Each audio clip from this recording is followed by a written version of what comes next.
Hello, good afternoon. Welcome to a very sunny Bath. It's Saturday the 22nd of June, 4:30 p.m. and I'm just setting out on an overnight adventure on my bicycle behind me. So I'm riding about 7¼ miles, not far, and I plan to travel back several thousand years in time and do an overnight wild camp in the Neolithic age. Keep watching to find out what I mean.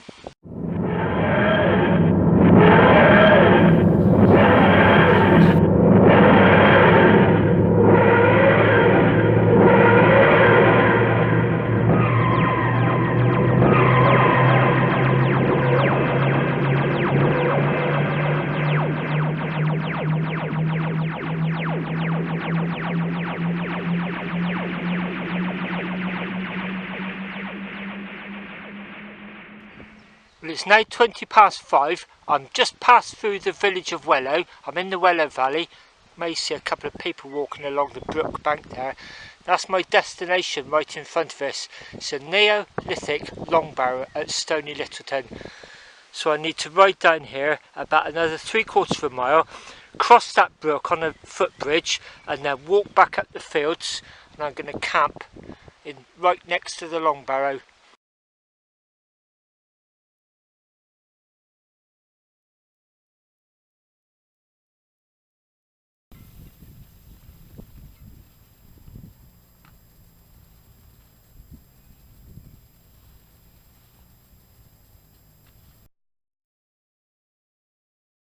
So for a couple of years now, when I do my Audaxing overnight rides, 400, 600s and above, and I want to bivvy, I've been using the Xped Sim Mat UL7M sleep mat.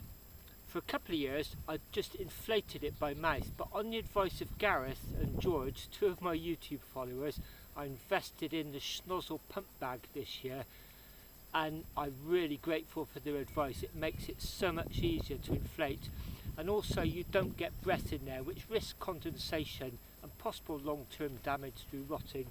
So I'll demonstrate how easy it is to inflate this.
Fully inflated, 2 bagfuls.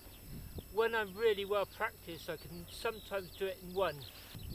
That is so much easier than inflating it by mouth. I used to get a bit lightheaded after about 90 seconds of inflating that. So that's my tent erected. All my sleeping bag and sleeping mat is ready for tonight. Before I get changed in some more casual clothes, one other thing, I discovered Carlsberg 1 pint cans yesterday in my local supermarket, the Co-op, and I always feel very, very short-changed by the 440 milliliter cans. The only time I've ever seen pint cans was when I was in the USA for 3 months back in 2000. So I hope this is a new trend. It's a very welcome one. Cheers.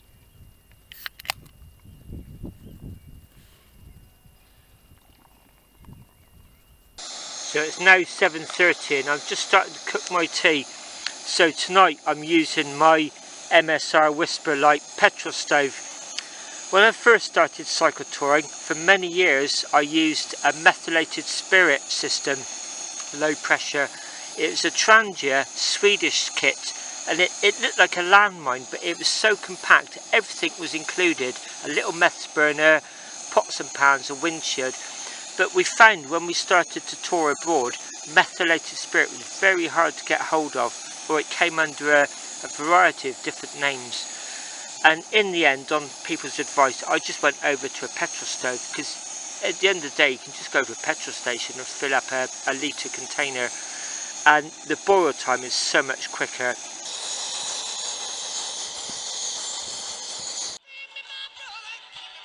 So I've just had my meal. I'm really enjoying my beers. It's about 8:20. It's still lovely and warm. So there's my storm shield tent, bike locked up against the boundary post. I bought my handlebar Bluetooth speaker with me, so I've just got that wedged into one of the guy ropes. Tent's pretty much set up for the night. Then after dark, I'll be going inside the long barrow.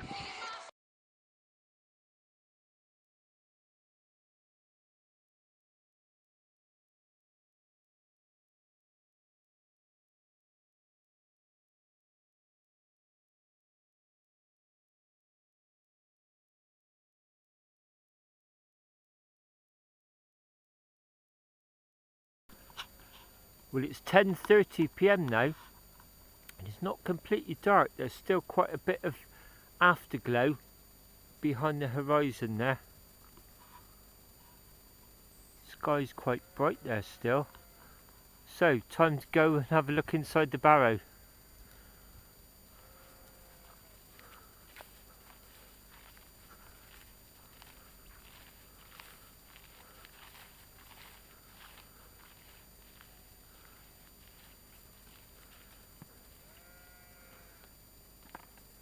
The entrance is about 4 feet high, so you've got to crouch, waddle almost to get inside.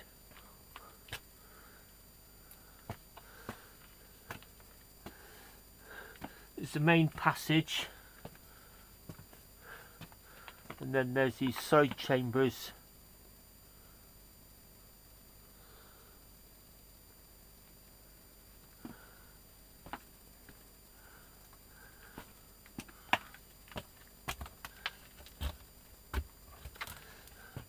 So it goes back about 30 metres. Really having to crouch down quite low now.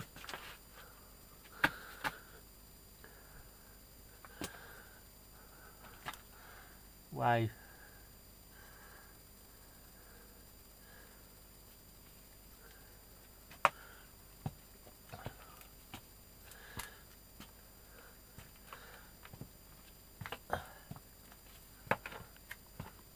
Last two side chambers. Now I'm right at the back.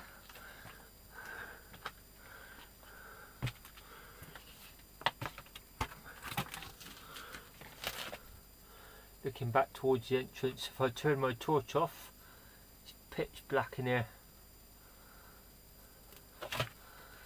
Wow. I love coming up here, especially after dark. See some calcite deposits there, and a silvery deposit. I'm not quite sure what that is, like a silvery dust. Or calcite, glittering. It's a lovely structure.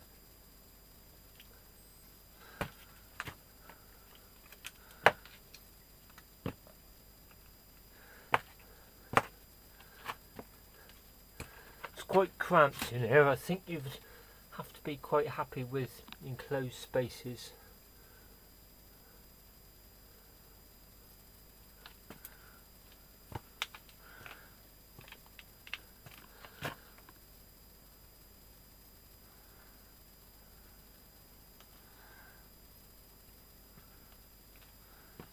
Wow.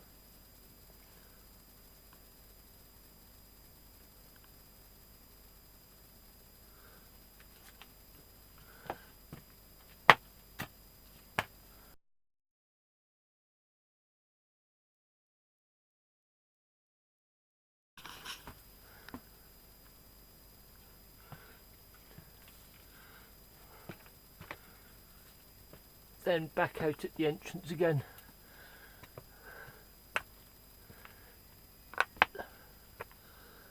Here a lot of sheep buying in the adjacent fields.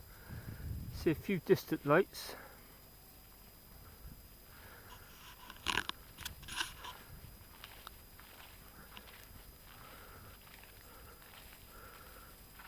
My tent lit up with a torch just in the entrance.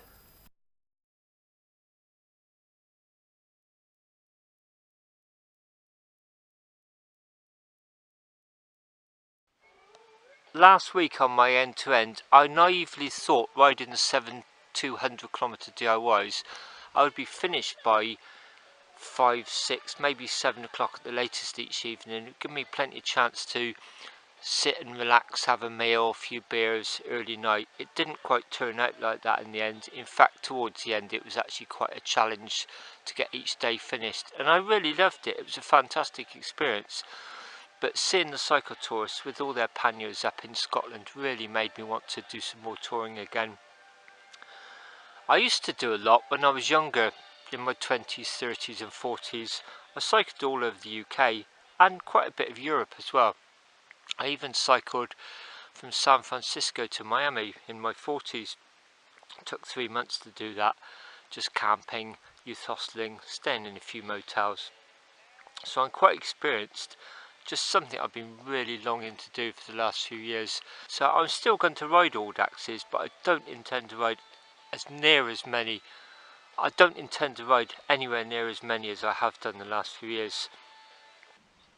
Good morning from Stoney Littleton, Long Barrow. Just having a cup of coffee by the portal entrance. So I've had my breakfast, a couple of cups of coffee, some bread and marmalade. Just got my sleeping mat out now. I'll start packing up the big things.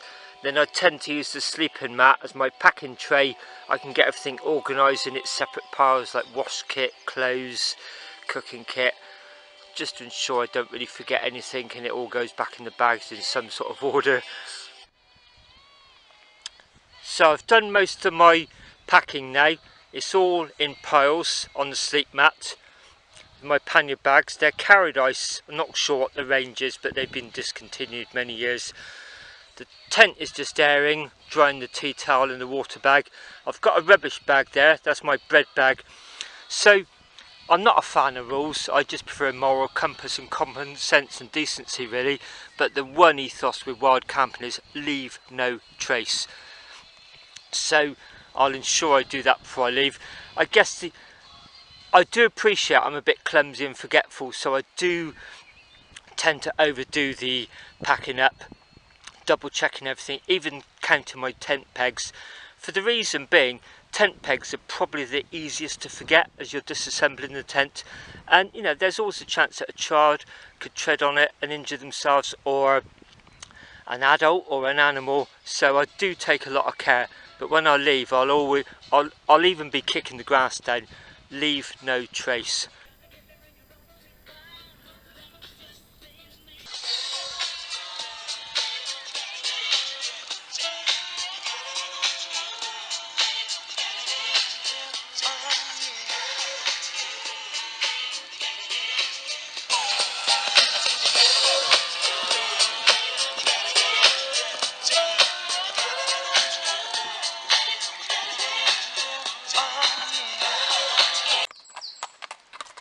Hello, morning.